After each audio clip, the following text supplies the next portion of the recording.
Bonjour à tous et bienvenue pour ce dernier épisode de la saison 2 de Commencer à comprendre, une saison qui était consacrée au sacrement. Alors si vous avez suivi toutes les vidéos depuis le début, vous savez qu'aujourd'hui nous allons parler du sacrement du mariage. Et pour vous parler de ce sacrement extraordinaire, j'ai choisi pour vous un lieu qui est lui aussi extraordinaire. Il s'agit de la chapelle Saint-Jean-des-Pileurs dans la commune de Sainte-Marie. Je vous laisse découvrir, suivez-moi.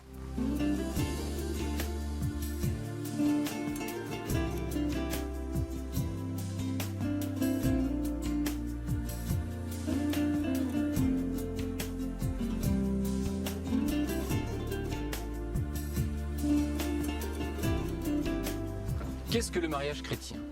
Au cœur du mariage chrétien se trouve une promesse que l'homme et la femme se font devant Dieu. Cette promesse, c'est de se donner l'un à l'autre pour cheminer ensemble vers la sainteté. Et c'est bien pour cela que Dieu accueille et même qu'il vient sceller cette alliance, ce consentement qu'ils se donneront l'un à l'autre et qui s'accomplira dans le quotidien de leur vie.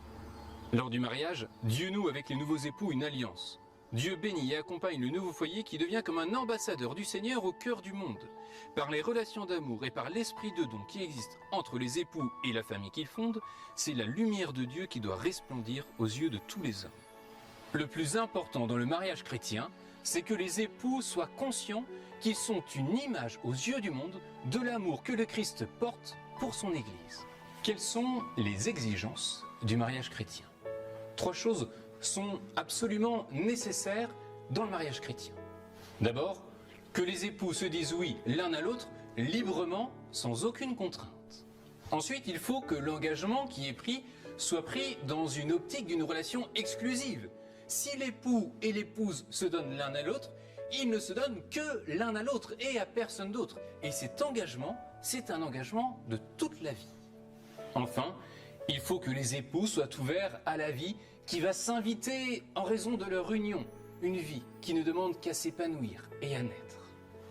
On peut résumer ces différents points en 4 piliers du mariage chrétien pour l'édification d'un foyer.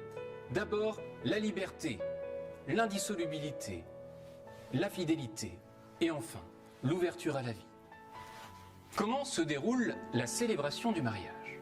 Au cœur de la célébration se trouvent les paroles et les gestes qui vont venir illustrer d'une manière visible ce qui se passe en réalité d'une manière invisible et que nous avons évoqué au début de cette vidéo. Après la liturgie de la parole qui rappelle l'importance du mariage chrétien dans l'histoire du salut et le chemin de sanctification qu'il ouvre pour les époux, les futurs mariés vont échanger devant toute l'assemblée réunie leur consentement. Pénélope, veux-tu être mon épouse? Oui, je le veux. Et toi, François, veux-tu être mon époux? Oui, je le veux. Moi, Pénélope, je te reçois, François, comme époux, et je serai ton épouse. Je promets de t'aimer fidèlement, dans le bonheur et dans les épreuves, tout au long de notre vie. Moi, François, je te reçois, Pénélope, comme épouse, et je serai ton époux. Je promets de t'aimer fidèlement, dans le bonheur et dans les épreuves, tout au long de notre vie. Le prêtre ou le diacre va alors recevoir le consentement des époux avant de bénir les alliances qui seront ensuite échangées entre les nouveaux époux. Pénélope, reçois cette alliance, signe de mon amour et de ma fidélité, au nom du Père et du Fils et du Saint-Esprit. Amen. François, reçois cette alliance, signe de mon amour et de ma fidélité, au nom du Père, du Fils et du Saint-Esprit. Amen. Enfin, le célébrant confirme que les nouveaux époux sont unis par les liens sacrés du mariage et il implore sur eux une bénédiction toute spéciale du Seigneur, que l'on appelle la bénédiction nuptiale. Si le mariage est célébré au cours d'une Eucharistie, la communion des époux au corps du Christ nourrit l'amour qu'ils ont l'un envers l'autre et plus encore, la communion les élève à une communion d'amour avec le Seigneur, d'où naîtra pour eux ce que l'on appelle une ecclésiola, c'est-à-dire une église domestique. Qu'est-ce qu'une église domestique?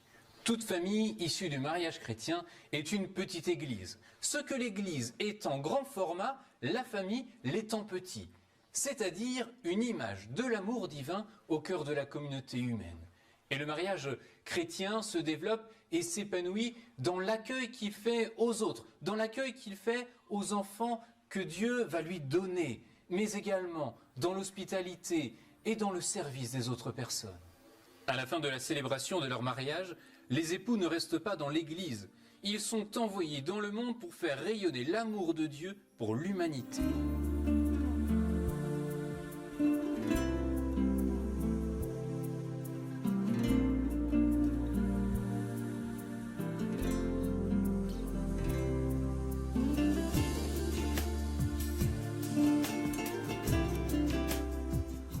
Merci à tous d'avoir suivi cette vidéo et certainement, je n'en doute pas, toute la série de vidéos. Vous savez que notre saison 2 sur les sacrements s'achève maintenant. Alors c'est pour moi l'occasion de vous rappeler qu'il faut liker, qu'il faut commenter. Vous pouvez toujours vous abonner à la page et cliquer sur la petite cloche qui fait plaisir.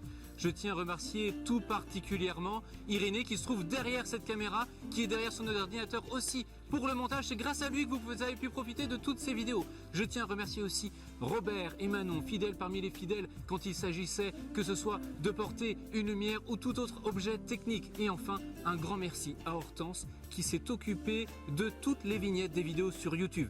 On vous prépare certainement une saison 3. En attendant, je vous dis Kenavo et à bientôt.